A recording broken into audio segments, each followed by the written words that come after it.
படை மிகுதியாலோ இல்லை, அன்பரின் கதறல் கேட்டிடுதே. நானிலம் முழுவதும் 400 கோடி நாசத்தின் வழியை நாடிடுதே. இயேசுவின் அன்பு என்னையும் நெருக்க எழும்பிடுவோம் நாம் வாலிபரே. கர்த்தருடைய நாமம் பரிசுத்தப்படுவதாக. இந்த இடத்திலே உங்களை நாம் பார்ப்போம். இந்த இடத்திலே இருப்பதும் மிகவும் ஆண்டுகளாக மகிழ்ச்சியாக இருக்கிறது.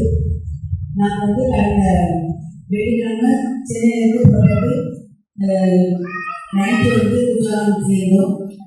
அதுக்கு நைட்டெல்லாம் போயிட்டு ஆலயத்துக்கு வரும்போது வரணும் அப்படின்னு சொல்லும்போது காலையில் நான் எங்கள் வீட்டில் அவங்க இடையிலாம் மெசேஜ் கொடுத்து வருகிறது.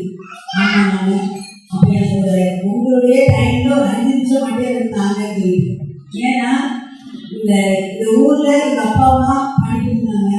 எனக்கு 5 வயதாக இருக்கும்போது நான் இந்த கிராமத்துக்கு வந்தோம்.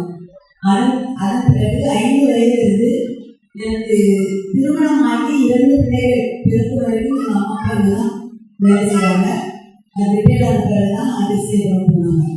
அதனால் அந்த நாட்களில் நான் சிறு வயதாக இருக்கும்பொழுது இந்த ஆலயத்தை நாங்கள் பயன்படுத்துவது தரவிட்டு அப்போ சாமி போட்டு எழுதுவாங்க. அந்த சிறு ஆலயமாக இருக்கும்.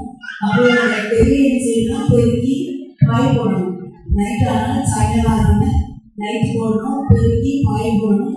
சர்ச் எப்பொழுதுமே நீட்டாக இருக்கணும், எந்த ஒரு ஒன்றையும் இருக்கக்கூடாது, அப்படி நீட்டாக இருக்கணும். எங்கள் அப்பா எங்கள் ஸ்கூல் முடிச்சுட்டு அரசியல் போயிட்டு வருவாங்க. அவங்க நைட்டு வர டைம் அவங்க 7 மணிக்கு சாதாரண ஆரம்பிக்கணும்னா 6:30 அவங்க வரனால எல்லாம் நாங்கள் ரெடி பண்ணி அவங்க சைக்கிளில் வந்தாங்கன்னா அதுக்குள்ள அவங்க உள்ள வரவும் நாங்கள் பெல் அடிக்கணும். நாங்கள் 4 பேரும் பெண் பிள்ளைகள் என்பது உங்களுக்கு தெரியும். நான் 2வது நாங்கள் 4 பேரும் சேர்ந்து இந்த வேலையை செய்யணும். அதில் பெல் அடிக்கிறதுக்கு இனிதான் சொல்லுவாங்க. அது மாதிரி இந்த வீட்டில் நாங்கள் வசித்தோம். இது மறக்க முடியாத ஒரு இடம் இருந்தது. இந்த ஆலயம் சின்னதாக இருக்கிறது.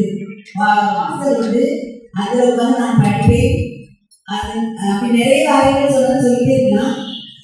சுருக்கமாக சொல்லிட்டேன். என்னுடைய திருமண வயது வரும்போது எனக்கு எங்கள் அம்மா கேட்கிறாங்க என்ன சொல்வது, நான் உங்கள் விருப்பப்படி செய்கிறேன் என்று சொல்லிட்டு நான் ஜெயித்தேன். ஜெயிக்கும் பொழுது ஆண்டு எனக்கு ஒரு வசனம் கொடுத்தார். 1 பேருக்கு 5:7 வசனத்தில் ஏற்ற காலத்திலே வைத்து மிக அவருடைய பலத்தைக்குள் அடைவீர்கள் என்பது. எனக்கு நாங்கள் எனக்கு டீச்சர்ஸ் ஃபேமிலி, அங்கே பிஸ்னஸ். ஆனால் 2க்கும் சம்மந்தம் இல்லை. ஆனால் எப்படி கொள்வது நடப்பது என்பது தெரியாது. அதனால எனக்கு நீங்கள் உதவி செய்யலாம் சாமி சொல்லி இந்த வசனத்தை வச்சு ஒவ்வொரு நாளும் என்ன செய்யும் ஜெயிப்பேன். நாங்கள் ஜாயின்ட் ஃபேமிலிகளுக்கு தெரியும். எங்களுக்கு மொத்தம் 4 பேருக்கு சேர்ந்து 11 பிள்ளைகள் என்பது நமக்கு தெரியும். ஆண்டவர் எங்களுக்கு திருப்பையாக 3 பிள்ளைகள், 2 ஆண் பிள்ளைகளும் 1 பொண்ணு. அது 3 பிள்ளைகளையுமே ஆண்டவர் இந்த நாளில் வைத்து வைத்திருந்தார். அது காரணம் ஒவ்வொரு நாளும் இந்த வசனத்தை வைத்து ஆண்டவருக்கு தெரிவிக்கும் பொழுது ஆண்டவர் இந்த பிள்ளைகளையும் இந்த பிஸ்னஸ் காரியங்கள் 1வது நாள் எழுதி சார்ந்த இந்த திருமணம் ஆகிறது. 37 வருடங்கள் முடிந்து 32வது வருடம் ஆரம்பித்திருக்கிறது. அந்த நாட்களை நான் அந்த போகும்பொழுது இந்த நிலைமையும் இப்பொழுதும் ஆண்டுகளை செய்தார் உயர்த்தி இருக்கிறார். அதற்கு காரணம் ஒவ்வொருவரும் 4 பேரும் சேர்ந்து வாழ்வது. அதன் மூலம் அதனுடைய பாரபட்சம் இல்லாத அன்பு. எல்லா பேருமே அம்மா அப்பா பெரியம்மா பெரியப்பானாலும் பூமியம்மா தேசியம்மா ராணிமணி அப்படின்னு தான் சொல்லுவாங்க. எங்கள் பிள்ளைகள் எல்லாரும் அது மாதிரி எங்கேயுமே சித்தப்பா சித்தினா பிள்ளைங்க உயிராக வச்சுருப்பாங்க.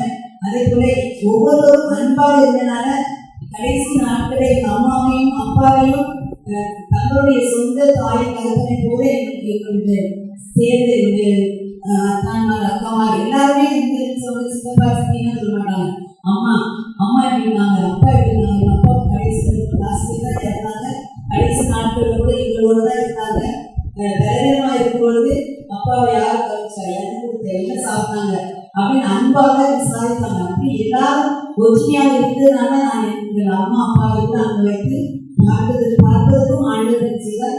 உதவி செய்வார். நாம் ஆண்டவரை நோக்கி ஜெபிக்கும் பொழுது ஆண்டவருக்கு எங்களை எவ்வாறு உயர்த்தினாரோ அதே போல உங்கள் ஒவ்வொருவரையும் உயர்த்துவார். நான் இப்பொழுது ஆண்டவரை கேட்பது, ஆண்டவரே என்னுடைய எல்லா காரியங்களையும் நீங்கள் உலகப்புறான ஆசீர்வாதங்களை எனக்கு தந்துவிட்டீங்க, இது போதும்.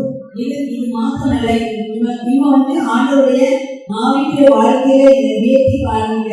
அந்த ஒண்ணுதான் நான் இப்போது ஜெபித்து கொண்டிருக்கிறேன். அந்த வாழ்க்கையும் ஆண்டவரை வந்து நிறைவேற்றி தந்து கொண்டிருக்கிறார். இந்த சிறு சாட்சியை தேவைத்தானே ஆசிரியப்பார்கள். எனக்கு ஒரு நாள் வந்து நம்ம இது வளர்ந்த ஊர்களே சொல்லணும்னு ஆசை. அது இந்த நாட்டில் ஆண்டவர் நிறைவேற்றி கொண்டார். ஆண்டவருக்கு நான் நன்றி தெரிவிக்கிறேன். அறுவடை மிகுதி